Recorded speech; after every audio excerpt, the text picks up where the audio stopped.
nisayaw og nikanta si Julian San Jose sa sulod sa simbahan na Kadyumandong, unya ang katuganing sa altar, himong stage. Himong stage, unya napay suga nga, ganahan na. Oh, mga jug na siya arena. Diba? Og ka na bitang... Thank you, Araneta. Mura siya bitaw, og ka na bitaw nag-concert tour. Concert o harana para kay Maria. O siya ka-benefit concert sa Nuestra Señora del Pilar Shrine sa Mamburao Occidental, Mindoro. Uy, baguhay lang. Fundraising siguro today. October 6, 2024. Sakto ka. Fundraising, Radyo Mandong. So sa ato pa, og fundraising tungtuan, doon na siya pagtugot dahil nga mag-perform tungtuang artista dito sulod sa simbahan. Nga particular, gihimo pag yung altar, gihimo pag yung stage, siyang performance, katong altar. Naagyod ka, Jumandong. Na ay pagtugot kay, kuan man nagani ticket. Kabalo ka, pilipit ticket. 3,000 pesos per person o per ticket, Radyo Mandong. Bantugra? Mukha kag ni attend sa Araneta. 3,000 man din.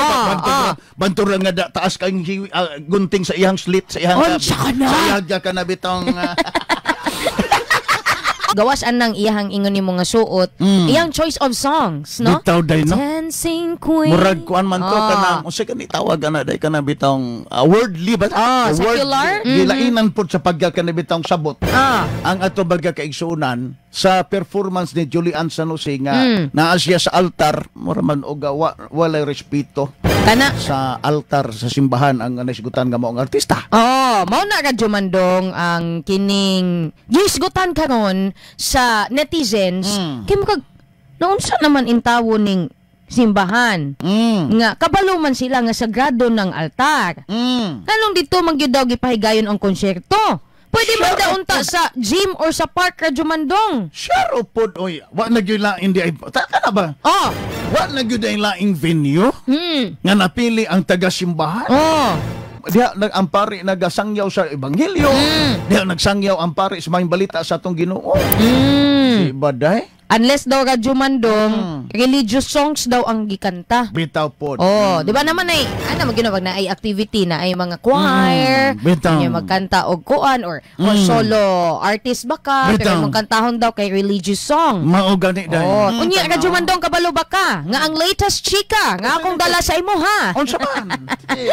Gikumpirma na sa Sparkle GMA Artist Center. Diin si kanaganing Julian San Jose ang talent. So, akong klarohon mga kasama no, ako personally wala ko saway sa artist kay gibuhat lang niya iyang trabaho. Gibayaran ko. Gibayaran siya. 3,000 ang ticket.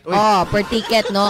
So, dito ko Radyo Mandong mo komento nganong gisugtan sa management o sa kining nag-manage kang Julian San Jose ngayon ano di ang performance knowing day Radyo Mandong nga dibotong katoliko pod ni si Julian umao gani day nga ako day kung ikaw ang imuhang rumbuhon ang organizer naapo ko'y gamay pumpitik nga to kan Julian ay naagyo di ay sumapa nimo dibotong katoliko ka siya di ba? Kung ako si Julian, artist ko, musuggest ko nga to sa organizer ba?